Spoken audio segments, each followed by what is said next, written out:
মাননীয় স্পিকার, মাননীয় প্রধানমন্ত্রী কর্তৃক উত্তর দানের জন্য আমার তারকা চিহ্নিত প্রশ্ন নম্বর 20 মহান জাতীয় সংসদে উত্থাপন করছি। মাননীয় প্রধানমন্ত্রী অনুগ্রহ করিয়া বলিবেন কি, সনাতনী কৃষি থেকে বেরিয়ে গবেষণা, প্রযুক্তি এবং যান্ত্রিকীকরণের জোর দিয়ে কৃষিকে প্রযুক্তি নির্ভর, লাভজনক এবং টেকসই খাতে রূপান্তরের লক্ষ্যে আপনার সরকার কোনো পদক্ষেপ গ্রহণ করিয়াছে কিনা এবং করিলে তাহা কি? মাননীয় স্পিকার, আপনাকে ধন্যবাদ। মাননীয় প্রধানমন্ত্রী। বিসমিল্লাহির রহমানির রহিম। মাননীয় স্পিকার, আপনাকে ধন্যবাদ এবং আপনার মাধ্যমে আমি মাননীয় সংসদ সদস্য জনাব আবুল কালামকে ধন্যবাদ জানাচ্ছি তার প্রশ্নের জন্য। মাননীয় স্পিকার, সনাতন সরকার, বর্তমান সরকার কৃষিকে সনাতনী আর শ্রমনির্ভর ব্যবস্থা থেকে বের করে নিয়ে এসে গবেষণা, আধুনিক প্রযুক্তি, উদ্ভাবন এবং যান্ত্রিকরণের মাধ্যমে একটি প্রযুক্তি নির্ভর, লাভজনক, প্রতিযোগিতামূলক এবং টেকসই খাতে রূপান্তরের লক্ষ্যে বেশ অনেকগুলো পদক্ষেপ গ্রহণ করছে মাননীয় স্পিকার। কারণ আজকে থেকে 10 বছর বলি, 20 বছর বলি, 30 বছর আগে আমাদের যেই জনসংখ্যা ছিল, আমাদের জনসংখ্যা অনেক বৃদ্ধি পেয়েছে। তার ফলে আমাদের যে কোনো কৃষিজাত পণ্য উৎপাদন আমাদেরকে বাড়াতে হবে এবং সেই জন্য সনাতনী পদ্ধতিতে যদি আমরা থাকি, এই উৎপাদন বাড়ানো সম্ভব নয়। মাননীয় স্পিকার, বর্তমান সরকার যে সকল ব্যবস্থা গ্রহণ করতে চাইছে তার মধ্যে একটি হচ্ছে ডিজিটাল ও স্মার্ট কৃষি ব্যবস্থা প্রতিষ্ঠা। সরকার মাননীয় স্পিকার কৃষিকে প্রযুক্তি নির্ভর করার জন্য কৃষি ব্যবস্থাপনায় ডিজিটাল প্রযুক্তির ব্যবহার সম্প্রসারণ করতে চাইছে। কৃষক নিবন্ধন, কৃষক ডাটাবেস, ডিজিটাল কৃষি সেবা, মোবাইল ভিত্তিক আবহাওয়া তথ্য, বাজার তথ্য, কৃষি পরামর্শ, এক্সটেনশন সেবার সম্প্রসারণ এবং কৃষি সেবার অনলাইন প্ল্যাটফর্ম চালুর উদ্যোগ নেওয়া হচ্ছে মাননীয় স্পিকার। এর বাইরে একই সাথে কৃষক কার্ড, কৃষকের ডিজিটাল ডাটাবেস এবং সরকারি সেবা কৃষকের নিকট সরাসরি পৌঁছে দেবার জন্য কৃষক কার্ড বিতরণ কার্যক্রম শুরু করতে যাচ্ছে ইনশাল্লাহ সরকার। এর মধ্যে 17টি উপজেলায় পাইলট প্রকল্পের কাজ শেষ করা হয়েছে এবং মাননীয় স্পিকার এই কর্মসূচির মাধ্যমে আগামী 5 বছর সারা দেশে ইনশাল্লাহ সরকার 2,75,00,000 কৃষককে ডিজিটাল প্ল্যাটফর্মের ভিতরে নিয়ে আসবে, যেটি কিনা কৃষক কার্ড। মাননীয় স্পিকার, উৎপাদন ব্যয় হ্রাস, শ্রম সংকট মোকাবেলা এবং কৃষিকে লাভজনক করতে কৃষিকে অবশ্যই যান্ত্রিকরণ করা হচ্ছে। যন্ত্রের ব্যবহার কৃষিতে বাড়ানোর চেষ্টা করা হচ্ছে। একই সাথে সরকার কৃষিতে রিমোট সেন্সিং, কৃত্রিম বুদ্ধিমত্তা বা AI, internet of things, drone প্রযুক্তি, জিআইএস, স্যাটেলাইট তথ্য, বিগ ডাটা এবং আধুনিক তথ্য প্রযুক্তির ব্যবহার সম্প্রসারণের উদ্যোগও গ্রহণ করছে। এইসব প্রযুক্তির মাধ্যমে ফসলের স্বাস্থ্য ও ফলন পর্যবেক্ষণ, রোগবালাই শনাক্তকরণ, সুনির্দিষ্ট সার এবং সেচ ব্যবস্থাপনা এবং উৎপাদন পরিকল্পনার অধিক কার্যকর ও বিজ্ঞান ভিত্তিক হবে বলে আমরা দৃঢ়ভাবে বিশ্বাস করি।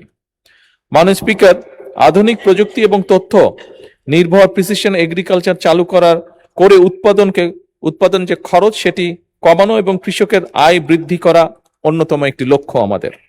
সুষম, নিরাপদ ও পুষ্টি নিশ্চিত করার লক্ষ্যে যথোপযুক্ত প্রণোদনার মাধ্যমে কৃষি খাতকে পুনর্বাসন এবং বিকশিত করারও পরিকল্পনা রয়েছে।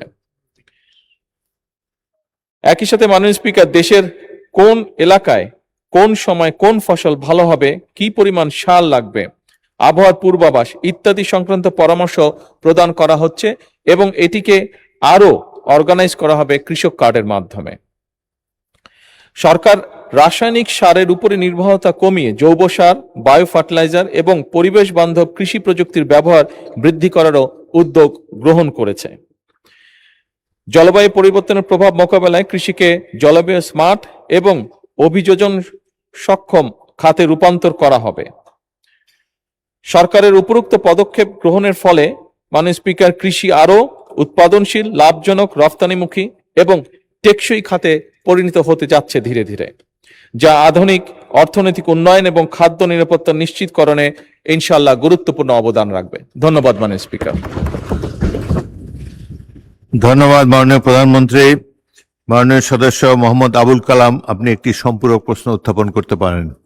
মাননীয় স্পিকার, আপনাকে ধন্যবাদ। আমার প্রশ্নের তথ্যবহুল উত্তর দানের জন্য আমি মাননীয় প্রধানমন্ত্রীকে আন্তরিক ধন্যবাদ সহ কৃতজ্ঞতা জানাচ্ছি। মাননীয় স্পিকার, আমাদের জাতীয় অর্থনীতি ও দৈনন্দিন জীবনে কৃষির অবদান অপরিসীম। কৃষি আমাদের খাদ্য নিরাপত্তা সহ জিডিপিতে গুরুত্বপূর্ণ অবদান রেখে চলছে। এই উপলব্ধি থেকে মাননীয় প্রধানমন্ত্রী দেশনায়ক জনাব তারেক রহমান কৃষি ও কৃষকের কল্যাণে বহুমাত্রিক পদক্ষেপ সমূহ ইতিমধ্যে সারা দেশে প্রশংসিত হচ্ছে। মাননীয় স্পিকার, পরিসংখ্যান ব্যুরোর সর্বশেষ ফসল পরিসংখ্যান জরিপে বলেছে দেশের কৃষিতে নীরবে বদলে যাচ্ছে আবাদ চিত্র। একদিকে যেমন কমছে খাদ্যশস্য ধানের আবাদ, অন্যদিকে ক্রমশই বেড়ে চলছে তামাকের চাষ পরিধি। এই মাননীয় প্রবণতা সদস্য, দীর্ঘমেয়াদে মাননীয় সদস্য প্রশ্ন করুন, সরাসরি প্রশ্ন করুন, কারণ আমরা অনেককে প্রশ্ন করতে চায়। এমত অবস্থা মাননীয় প্রধানমন্ত্রীর নিকট আমার সম্পূরক শিয়া বাটার ও ভিটামিনে সমৃদ্ধ লিলি বিউটি সোপ, তারুণ্যময় উজ্জ্বল ত্বকের জন্য। প্রশ্ন কৃষকদের জন্য লাভজনক বিকল্প খাদ্য অর্থকরী ফসলের বাজার নিশ্চিত করার মাধ্যমে কৃষকদের তামাক চাষের প্রতি নির্ভরতা কমাতে সরকার কোনো পদক্ষেপ গ্রহণ করবেন কিনা এবং করিলে তাহা কি? মাননীয় স্পিকার, আপনাকে ধন্যবাদ। মাননীয় প্রধানমন্ত্রী। স্পিকার, আমরা এরই মধ্যে উদ্যোগ গ্রহণ করেছি যে সকল এলাকায় যে সকল জমিতে তামাক চাষ হয় এটার পরিধি যাতে না বাড়ে সেই ব্যাপারে উদ্যোগ গ্রহণ করা হয়েছে এবং আমরা আশা করি আমাদের এই উদ্যোগগুলি পর্যায়ক্রমিকভাবে কার্যকরী হবে। ধন্যবাদ।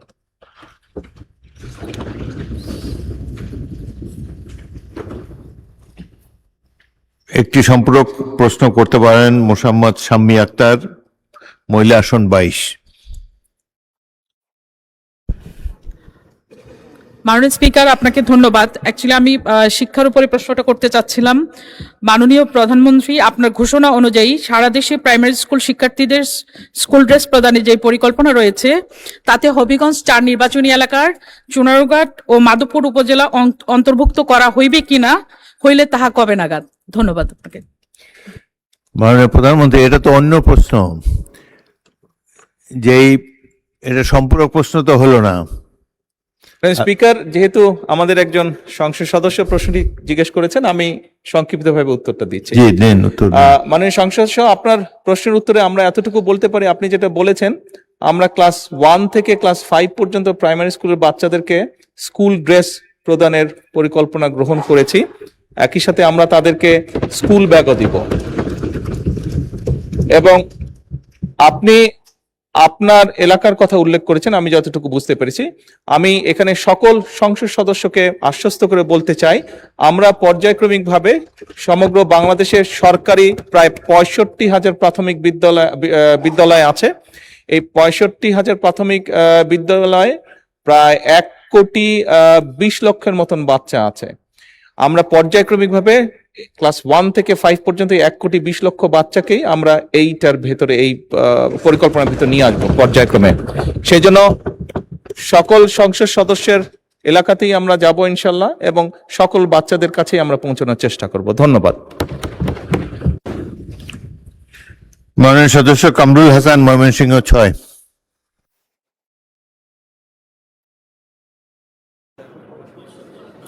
সালাম আলাইকুম।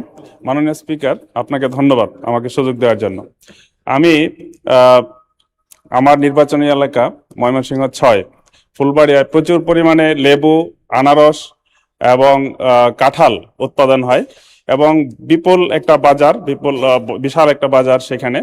তো আমি মাননীয় প্রধানমন্ত্রীর নিকট আমার জিজ্ঞাসা হচ্ছে, এটা জাতীয় অর্থনীতিতে গুরুত্বপূর্ণ ভূমিকা পালন করতে পারে যদি সেখানে একটি কৃষিভিত্তিক শিল্পাঞ্চল গড়ে তোলা যায়। আমি মাননীয় স্পিকার, আপনার মাধ্যমে মাননীয় প্রধানমন্ত্রীর কাছে জানতে চাচ্ছি যে ফুলবাড়িয়ায় এরকম একটি শিল্পাঞ্চল, কৃষিভিত্তিক শিল্পাঞ্চল প্রতিষ্ঠা করা হবে কিনা। ধন্যবাদ মাননীয় স্পিকার। মাননীয় প্রধানমন্ত্রী। ধন্যবাদ মাননীয় স্পিকার। মাননীয় সংসদে আপনাকে ধন্যবাদ আপনার এই প্রশ্নটির জন্য। আপনার ওখানে আপনি যে বলেছেন আনারস, আপনার নিশ্চয়ই খেয়াল আছে বেশ ক বছর আগে একটি আনারসের ইন্ডাস্ট্রি করা হয়েছিল ওখানে, জানেন বোধহয় আপনি, বাট বিভিন্ন কারণে সেটি সাপোর্ট না পাওয়ার কারণে বন্ধ হয়ে গিয়েছে। আমরা উদ্যোগ গ্রহণ করছি বিভিন্ন মিল কারখানা যেগুলো বন্ধ আছে সেগুলোকে চালু করার জন্য, এবং কৃষি খাতে যে মিল ফ্যাক্টরি আছে সেগুলোকে আমরা চেষ্টা করছি আবার চালু করার জন্য। এটি গেল একটি। দ্বিতীয়টি হচ্ছে আলাদাভাবে আপনার ওখানে হয়তো ইন্ডাস্ট্রিয়াল জোন করার পরিকল্পনাই নেই আমাদের, কিন্তু যেটা বন্ধ হয়ে গেছে সেটাকে কিভাবে চালানো যায় সেটার আমরা চেষ্টা করছি। আপনি নিশ্চয়ই খেয়াল করেছেন এই কিছুদিন আগে আমি যে চীন সফরে গিয়েছিলাম, সেই চীন সফরে আমরা একটি তাদের সাথে চুক্তি স্বাক্ষর করেছি। আমাদের দেশে যে কাঁঠাল, এটি অত্যন্ত পপুলার। চীনার মানুষরা, চাইনিজ মানুষরা তারা খুব পছন্দ করে কাঁঠাল। আমরা এই দেশ থেকে ইনশাল্লাহ তাদের কাছে আমরা কাঁঠাল রফতানি করব। এখানে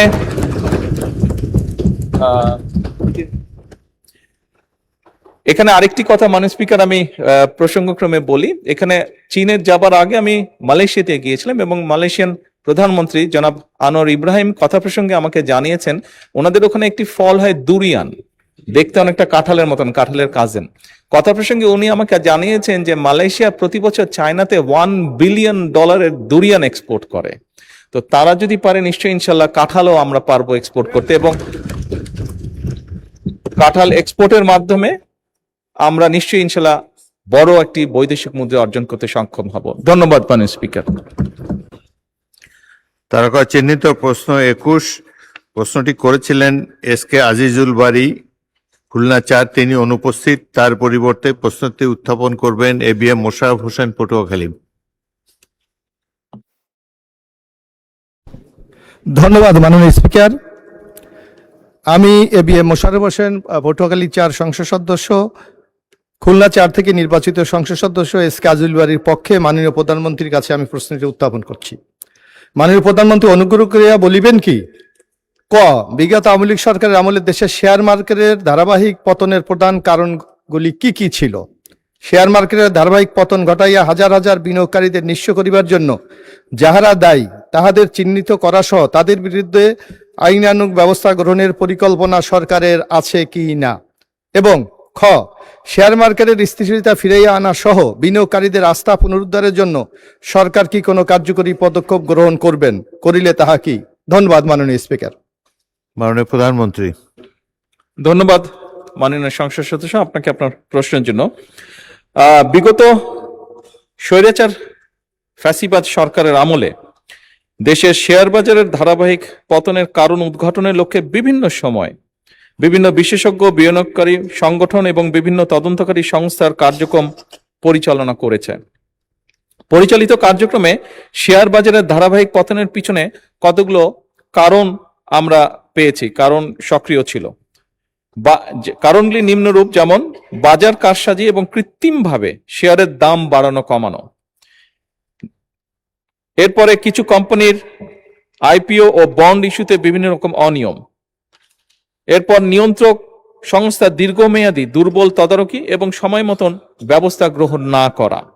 এরপরে কর্পোরেট সুশাসনের ঘাটতি এবং আর্থিক তথ্যের স্বচ্ছতার অভাব। এরপর প্রাতিষ্ঠানিক বিনিয়োগকারীদের সীমিত অংশগ্রহণ এবং বাজার আস্থার সংকট। এরপর নীতিগত অসঙ্গতি এবং বিনিয়োগকারীদের মধ্যে অনিশ্চয়তা। এরপর পুঁজিবাজার বান্ধব কর নীতির অভাব। মাননীয় স্পিকার, ধারাবাহিকভাবে শেয়ার মার্কেটের পতন ঘটিয়ে হাজার হাজার বিনিয়োগকারীদের নিঃস্ব করার জন্য যারা দায়ী তাদের চিহ্নিত করা সহ তাদের বিরুদ্ধে আইনানুগ ব্যবস্থা গ্রহণে বর্তমান সরকার পরিকল্পনা গ্রহণ করেছে। ইতিমধ্যে শেয়ার মার্কেটে কেলেঙ্কারি অভিযোগ দুদক কর্তৃক অনুসন্ধান কার্যক্রম পরিচালনা করা হয়েছে, যার প্রেক্ষিতে কতিপয় ব্যক্তিকে চিহ্নিত করে মালামাল সহ তাদের বিরুদ্ধে আইনানুগ ব্যবস্থা গ্রহণ করা হয়েছে। মামলা সহ তাদের বিরুদ্ধে আইনানুগ ব্যবস্থা গ্রহণ করা হয়েছে। এছাড়া শেয়ার মার্কেট কেলেঙ্কারির সাথে আরো অন্যান্য যে সকল ব্যক্তি প্রতিষ্ঠান জড়িত কিনা তা উদ্ঘাটনের কার্যক্রম চলমান রয়েছে।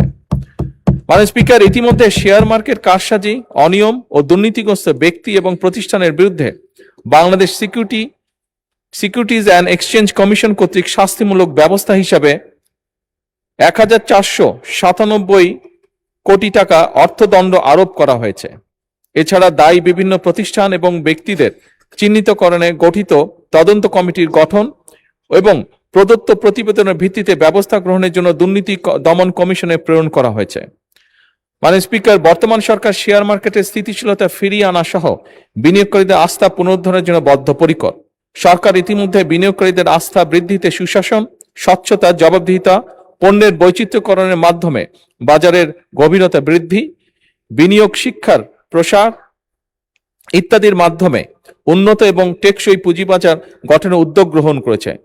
মাননীয় স্পিকার, আপনি যদি গতকাল বা আজকের পত্রপত্রিকা খেয়াল করে থাকবেন, দেখবেন যে ধীরে ধীরে পুঁজিবাজারের অবস্থার পরিবর্তন ঘটছে এবং এটি ভালো করছে ধীরে ধীরে। মাননীয় স্পিকার, যে সকল কর্মসূচি এর মধ্যে অগ্রাধিকার দেওয়া হয়েছে তার দুই একটি আপনার সামনে আমি উল্লেখ করতে চাই। যেমন বিনিয়োগকারীদের আস্থা বৃদ্ধিতে সুশাসন, স্বচ্ছতা, জবাবদিহিতা নিশ্চিতকরণের লক্ষ্যে সরকার 4 জুন 2026 তারিখে পুঁজিবাজার বিষয়ে দক্ষ এবং অভিজ্ঞতা সম্পন্ন একজন চেয়ারম্যান ও 3 জন কমিশনারকে বাংলাদেশ সিকিউরিটিজ অ্যান্ড কমিশনের নিয়োগ প্রদান করেছে। নতুন কমিশন দায়িত্ব গ্রহণের পরপরই বাজারে বিদ্যমান ফ্লোর প্রাইস প্রত্যাহার করেছে। লাভজনক সরকারি মালিকানাধীন কোম্পানি সমূহের শেয়ার স্টক এক্সচেঞ্জে অফলোডের মাধ্যমে সরাসরি তালিকাভুক্তকরণে উদ্বুদ্ধ করা, এছাড়াও বহুজাতিক কোম্পানি সহ উচ্চ মূলধন সম্পন্ন কোম্পানি সমূহের শেয়ার স্টক এক্সচেঞ্জ অফলোডের মাধ্যমে সরাসরি তালিকাভুক্তকরণের সুযোগ সৃষ্টি করেছে। এসএমই কোম্পানি সমূহ ভালো মৌলভিত্তি সম্পন্ন কোম্পানি সমূহ পুঁজিবাজারে তালিকাভুক্ত করা, পুঁজিবাজার কারসাজি বন্ধে অনিয়ম সংক্রান্ত তথ্য প্রকাশ এবং প্রদানকারীর প্রয়োজনীয় সুরক্ষা ও উৎসাহ প্রদানের ব্যবস্থা গ্রহণ করা। মাননীয় স্পিকার, আরো অনেকগুলো ব্যবস্থা সরকার গ্রহণ করেছে, কিন্তু যেহেতু সংসদের সময় অত্যন্ত মূল্যবান, বাকি যেগুলো ব্যবস্থা গ্রহণ করেছে সেগুলোকে আমি পঠিত বলিয়া গণ্য করার জন্য অনুরোধ করছি। ধন্যবাদ মাননীয় প্রধানমন্ত্রী। উত্তরের বাকি অংশ পঠিত বলে গণ্য করা হলো। মাননীয় সদস্য ABM মোশাররফ হোসেন একটি সম্পূরক প্রশ্ন করতে পারেন, সংক্ষেপে প্রশ্ন করবেন। ধন্যবাদ মাননীয় স্পিকার। আমি মাননীয় প্রধানমন্ত্রীর কাছে জানতে চাচ্ছি যে সরকারি অনেক প্রতিষ্ঠান আছে যাদেরকে এখনো পুঁজিবাজারে শেয়ার আনা হয় নাই। এই সরকারি শেয়ারগুলি পুঁজিবাজারে আনার জন্য সরকার কোনো পরিকল্পনা গ্রহণ করবেন কিনা? মাননীয় প্রধানমন্ত্রী। মাননীয় সংসদ, আপনাকে ধন্যবাদ। সরকারের অনেকগুলো কোম্পানিকে আনা হয়নি, সরকারি কোম্পানি, এগুলো আমরা অ্যাসেস করে দেখব। যদি মনে হয় যে যাদেরকে আমরা দায়িত্ব দেব, যদি তাদের সুপারিশ থাকে যে এইগুলোকে পুঁজিবাজারে এনলিস্ট করলে আমরা ভালো ফলাফল পাবো, অবশ্যই আমরা সেই পদক্ষেপ গ্রহণ করব। মাননীয় স্পিকার, ধন্যবাদ। মাননীয় সদস্য সরওয়ার জামাল নিজাম, চট্টগ্রাম 13।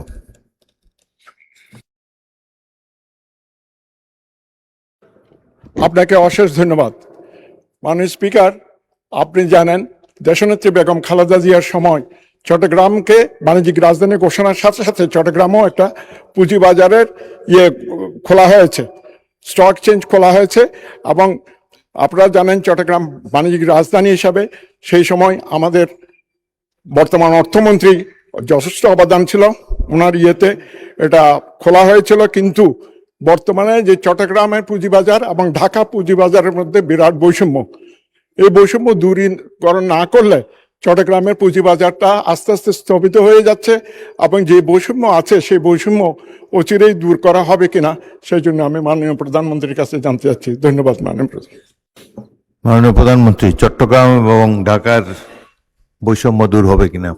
ধন্যবাদ মাননীয় স্পিকার, এবং আপনার মাধ্যমে আমি মাননীয় সংসদ সদস্যকে ধন্যবাদ জানাচ্ছি তার প্রশ্নের জন্য। উনি যেই শব্দটি উল্লেখ করেছেন ওনার প্রশ্নে, বৈষম্য, মাননীয় স্পিকার, এই সরকারের অন্যতম একটি মূল লক্ষ্যই হচ্ছে সমাজের বা দেশের বিভিন্ন জায়গায় বিভিন্ন ক্ষেত্রে যেখানে যেখানে বৈষম্য আছে, যার জন্য মানুষ বিভিন্নভাবে ডিপ্রাইভ হচ্ছে, সেই বৈষম্যকে দূর করা। এবং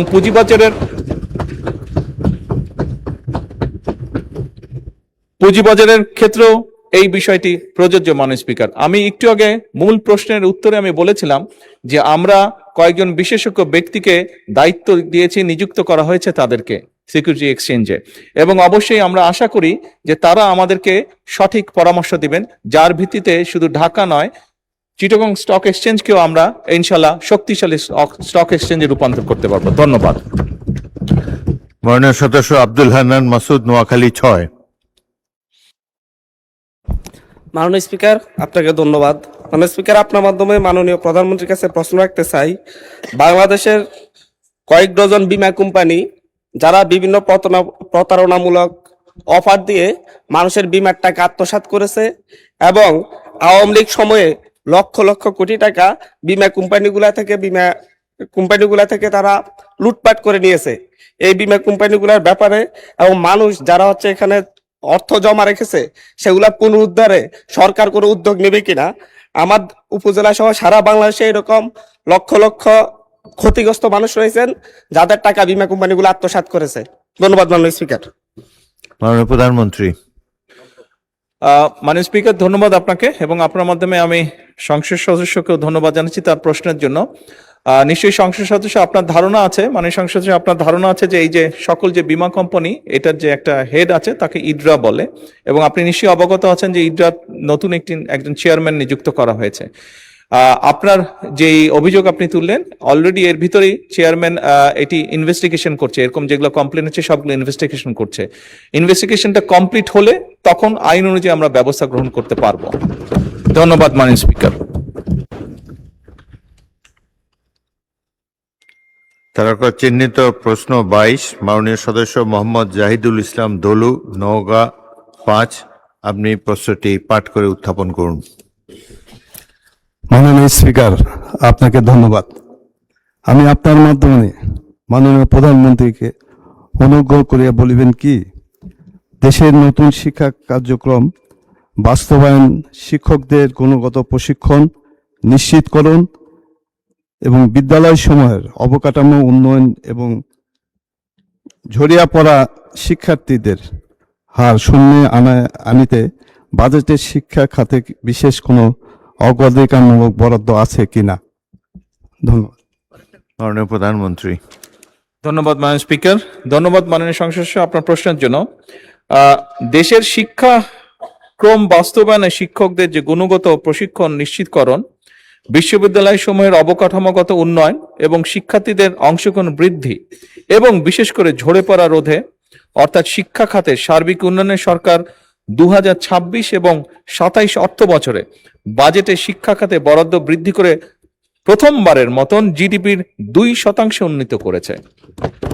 মাননীয় স্পিকার, 2026-27 অর্থ বছরে সেকেন্ডারি এডুকেশন ডেভেলপমেন্ট প্রোগ্রামে শিক্ষা মন্ত্রণালয় মোট 4199 কোটি টাকা, মাধ্যমিক ও উচ্চশিক্ষা বিভাগে 3599 কোটি টাকা এবং কারিগরি ও মাদ্রাসা শিক্ষা বিভাগে 600 কোটি টাকা বরাদ্দ রেখেছে। এডিপির আওতায় মোট 10টি স্কিম চলমান রয়েছে। এই 10টি স্কিমের মধ্যে একটি স্কিম ন্যাশনাল কারিকুলাম ডিসেমিনেশন এবং শিক্ষাবৃন্দের প্রশিক্ষণের জন্য রাখা হয়েছে মাননীয় স্পিকার। এছাড়াও learning acceleration in education secondary education প্রকল্পের আওতায় শিক্ষক প্রশিক্ষণের জন্য 810 কোটি টাকা বরাদ্দ রাখা হয়েছে, যার মাধ্যমে মোট 3,47,021 জন শিক্ষক, প্রতিষ্ঠান প্রধান এবং সংশ্লিষ্ট জনবলকে প্রশিক্ষণ প্রদান করা হবে। প্রশিক্ষণ কার্যক্রমের মধ্যে রয়েছে বেসিক ট্রেনিং, বিষয়ভিত্তিক প্রফেশনাল ডেভেলপমেন্ট ট্রেনিং, শিক্ষা প্রতিষ্ঠান প্রধানদের লিডারশিপ ট্রেনিং, ভোকেশনাল শিক্ষকদের প্রশিক্ষণ, ব্লেন্ডেড লার্নিং, আইসিটি, লাইব্রেরি ব্যবস্থাপনা, শিক্ষার্থীদের মানসিক স্বাস্থ্য এবং বুলিং প্রতিরোধ ও জলবায়ু পরিবর্তন বিষয়ে প্রশিক্ষণ।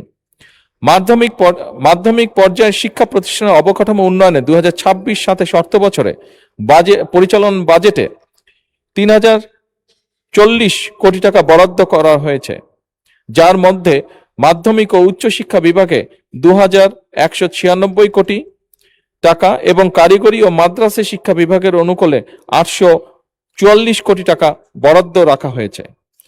মাননীয় স্পিকার, আরো অনেকগুলো ব্যবস্থা নেওয়া হয়েছে, কিন্তু আমি আগেও বলেছি অত্যন্ত মূল্যবান সময় সংসদের, সেই জন্য বাকি যে উত্তরগুলো আছে সেগুলোকে পঠিত বলিয়া গণ্য করার জন্য অনুরোধ করছি। ধন্যবাদ। ধন্যবাদ মাননীয় প্রধানমন্ত্রী। এই প্রশ্নের উত্তরের বাকি অংশ পঠিত বলে গণ্য করা হলো। জনাব জাহিদুল ইসলাম ধলু, আপনি একটি সম্পূরক প্রশ্ন করতে পারেন, সরাসরি প্রশ্ন করুন। মাননীয় স্পিকার, আপনাকে ধন্যবাদ। আমি মাননীয় প্রধানমন্ত্রীকে বলতে চাই যে আমাদের নওগাঁয় শিক্ষা কার্য, যেহেতু এগ্রিকালচার এলাকা, এখানে একটি কৃষি বিশ্ববিদ্যালয় করা যায় কিনা সে ব্যাপারে আমি মাননীয় প্রধানমন্ত্রী জানতে চাই। মাননীয় প্রধানমন্ত্রী। ধন্যবাদ মাননীয় স্পিকার, ধন্যবাদ মাননীয় সংসদ আপনার প্রশ্নের জন্য। অবশ্যই নওগাঁ একটি কৃষি প্রধান এলাকা। অ্যাকচুয়ালি বলতে গেলে শুধু নওগাঁ না, সমগ্র বাংলাদেশই কম বেশি কৃষি প্রধান একটি দেশ। আমাদের দেশের অধিকাংশ মানুষের পেশাই কৃষি, এবং সেজন্যই আমরা 2,75,00,000 কৃষকের কাছে সরাসরিভাবে কৃষক কার্ড পৌঁছাতে চাই। আপনি যেই কথাটি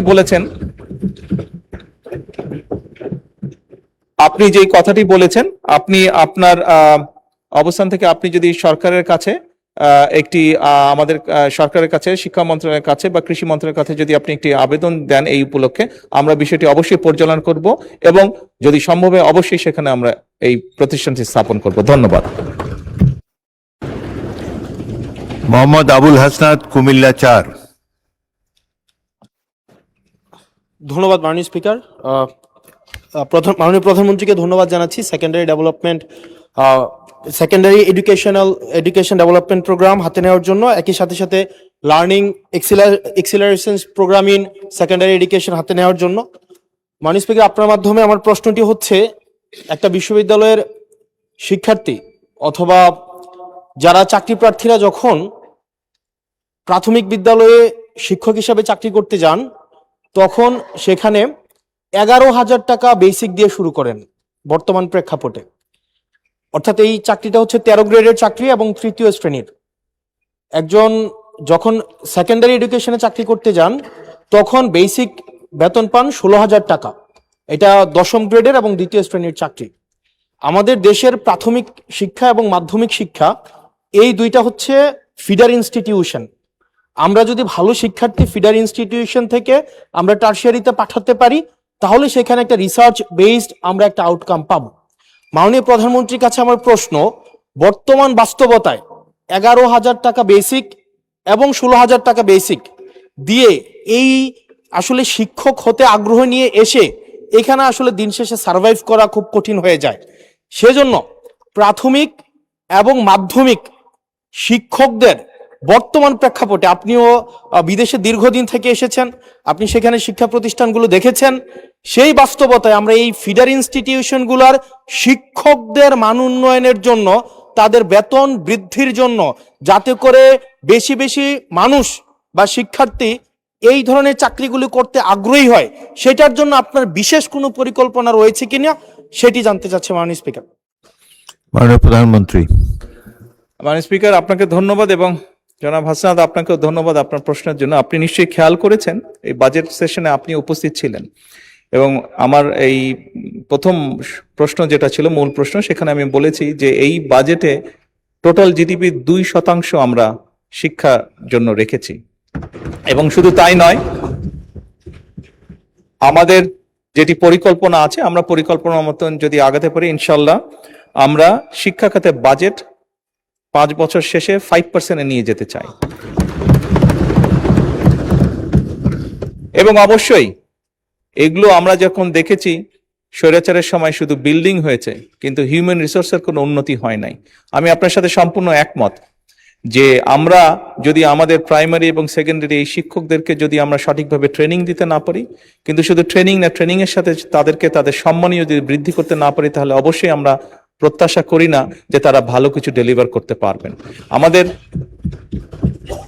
আমাদের তাদেরকে প্রশিক্ষণ দেওয়ার যেরকম কর্মসূচি রয়েছে, প্রশিক্ষণ দেওয়ার যেরকম পরিকল্পনা রয়েছে, বোথ সেকেন্ডারি অ্যান্ড প্রাইমারি, একই সাথে পর্যায়ক্রমিকভাবে আমরা যাতে তাদের সম্মানীয় বৃদ্ধি করতে পারি।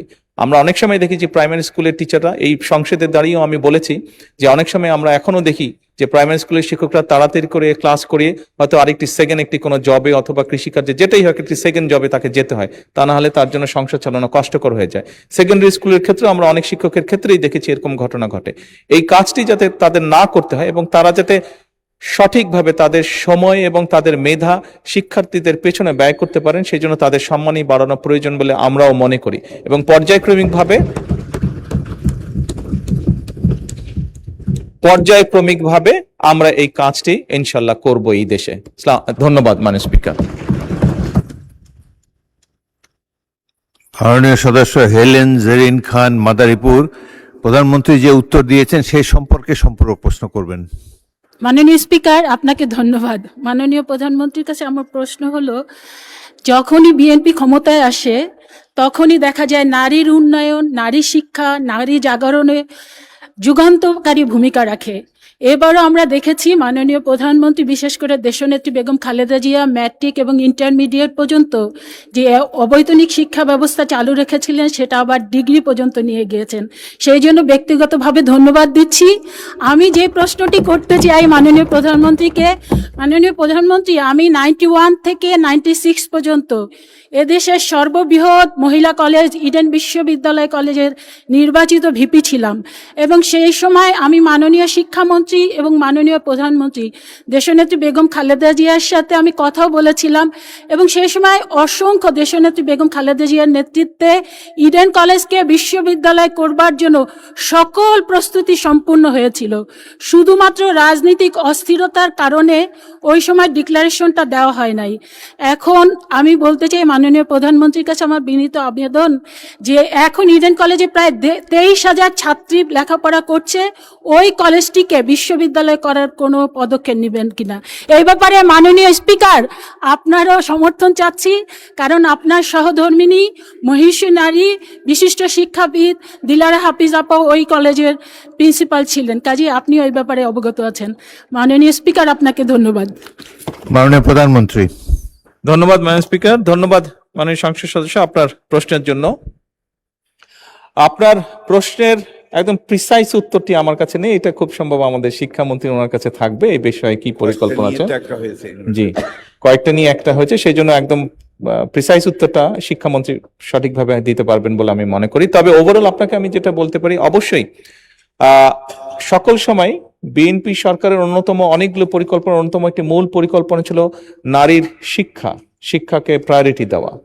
এবং আপনি নিশ্চয়ই জানেন বর্তমান সরকার, বিএনপি বর্তমান সরকার নারী শিক্ষার পাশাপাশি নারীদের এম্পাওয়ারমেন্ট অর্থাৎ অর্থনৈতিকভাবেও যাতে তারা শক্তিশালী হতে পারে, এম্পাওয়ার্ড হতে পারে, সেই জন্য ফ্যামিলি কার্ড চালু করেছে।